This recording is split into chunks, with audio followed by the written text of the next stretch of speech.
Hello and welcome to our latest unboxing video. I'm Eliza here at the Hatfield Public Library and I have a really big box of kids books. It's got a bunch of picture books and then some graphic novels, and my guess is some other things thrown in. I really want to get these out. Summer reading has started. The kids are out of school. They're all going to be coming to the library. We have a holiday this um, this week, which I don't know, maybe normal people don't think you need extra books for the 4th of July, but I feel like everybody will need extra books. So we are definitely going to get these out, and I'm just going to go through them really quickly so that I can get through my whole box. So to start with, we have a new Pete the Cat. Pete the Cat Screams for Ice Cream by Kimberly and James Dean. These are always super fun and super popular. We have Bunny's Most Fabulous Vacation Ever by Brian Fitzgerald. I feel like this one just speaks for itself. Looks very fun. We have Solar Bear by Beth Ferry and Brendan Wenzel. Solar Bear Patrol is here to shine a light on endangered species from around the world. This is perfect because our summer reading program theme is actually about taking care of the earth, and these illustrations look amazing. Really above and beyond. Perfect timing for this one. Summer is Here. This is by Renee Watson and B. Jackson. And again, another one. It's just about all the things, a beautiful ode to all the things you do during summer, like the ice cream truck. The Yellow Bus by Loren Long wrote the popular, I think it's called Otis the Tractor. Oh my gosh. This is about the yellow bus getting a new driver. I have to say, this is actually a pretty big deal. I feel like bus drivers play a pretty big role in a kid's life. I know my kids always have lots of opinions about, the different bus drivers. It definitely looks from this picture like things go awry. We have Desert Song by Laekan J. Kemp and Beatrice Gutierrez Hernandez. Cursive is a little hard to read, but that's okay. I can roll with it. I really love this picture. I love books about the desert. Oh, and this is about just a family watching nightfall over the desert. And I like that. I like that for this area where kids probably a little less familiar with the desert environment.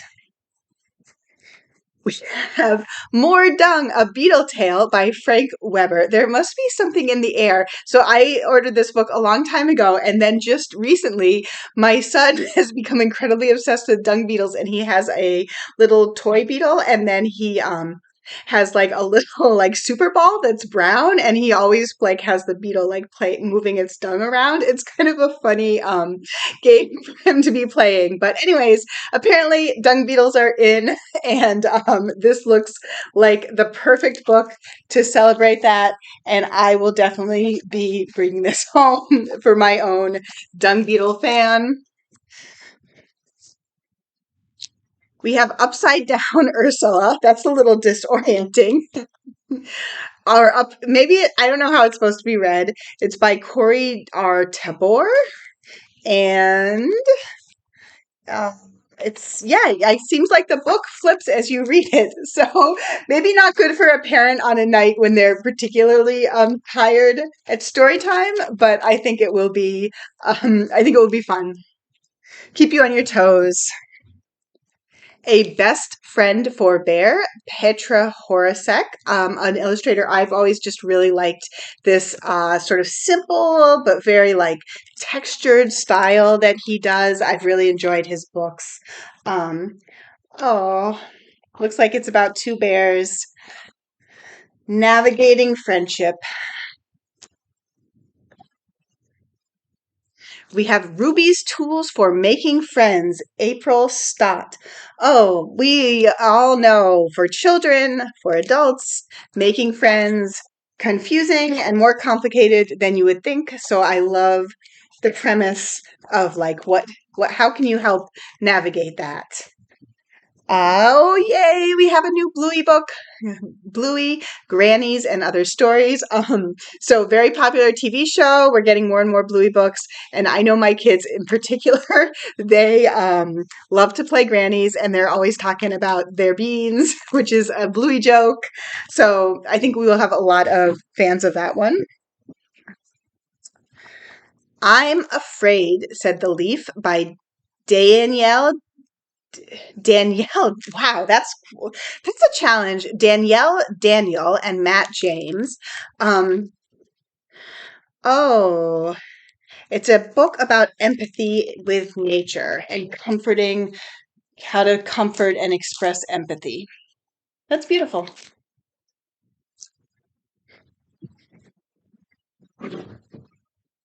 We have Aqua Boy by Ken Wilson Max. This is this is about a kid who likes to go to the beach but is afraid of the water. That's great. That is something that I think will help.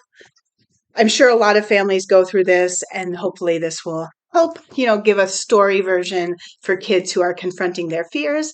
Can I Recycle This? A Kid's Guide to Better Recycling and How to Reduce Single-Use Plastics. Jenny Romer and Christy Young. Perfect.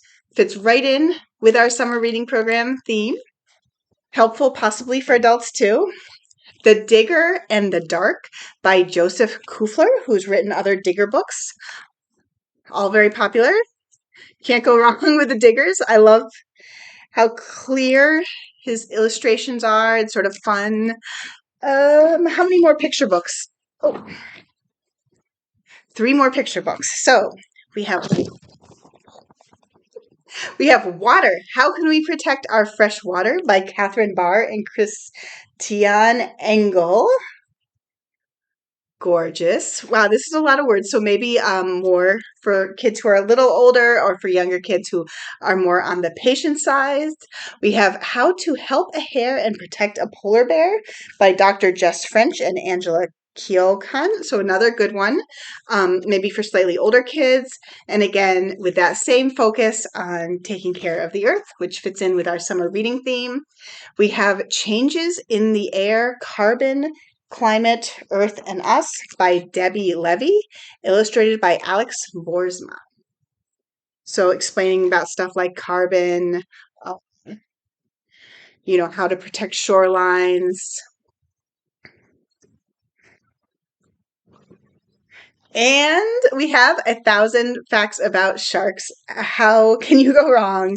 We didn't know that we needed 1,000 facts about sharks, but apparently the children knew, or somebody knew, and so now we have them. Yay. Okay. Now I'm just going to grab all of these. I have some graphic novels.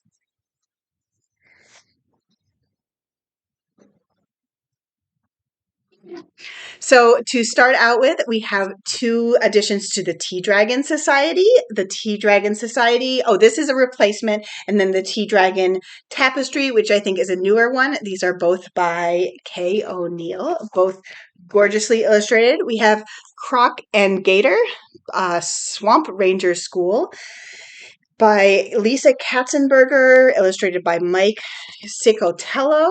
So this looks like a good beginner chapter book. Big font, lots of illustrations. We have Summer Vamp by Violet Chan Karim.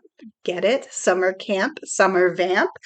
So I think this is about a girl who goes to summer that it isn't at a culinary camp like she thought. It's a camp for vampires. No wonder they all hate garlic. We have Blood City Rollout. Wow.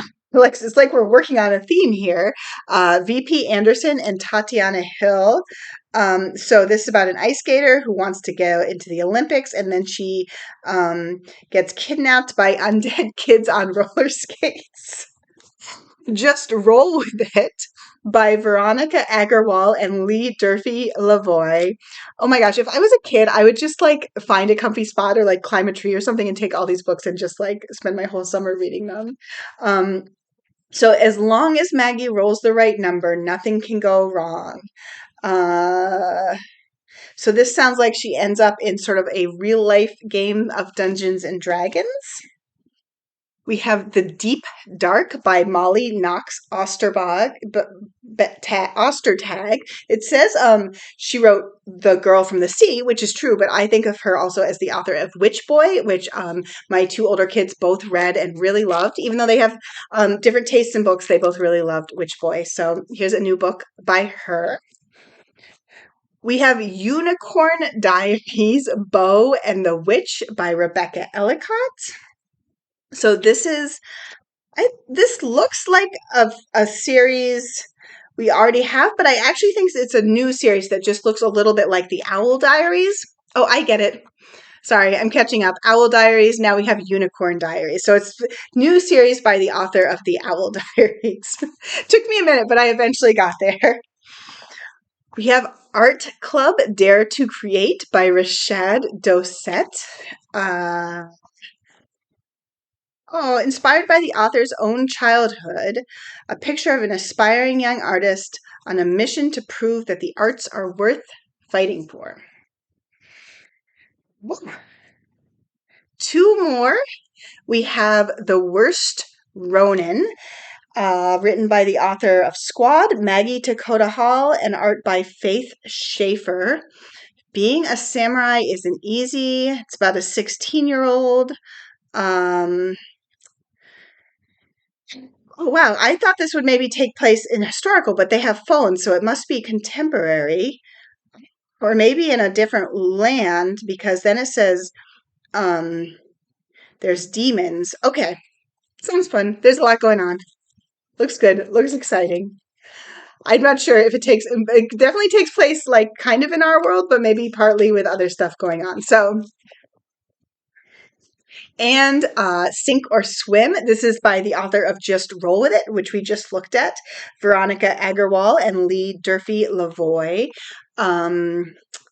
So this is about a kid who broke his arm, got sidelined from the swim team.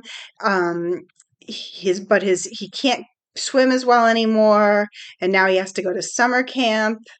I think it seems like this is interesting. It sounds like he's actually having some just emotional fallout from the breaking of his arm, which is something that I feel like isn't recognized, that injuries do have a big emotional component. But sounds fun. I think it's good to have books about kids sort of like navigating anxiety because that is a big deal. Yep. That was my big box. I hope I didn't go too fast. I really am just so excited about these books and I want to get them on the shelf. And if you are interested in one and you didn't see enough of it, that's the perfect reason. Come get it out of the library or see if your local library has it. Bye.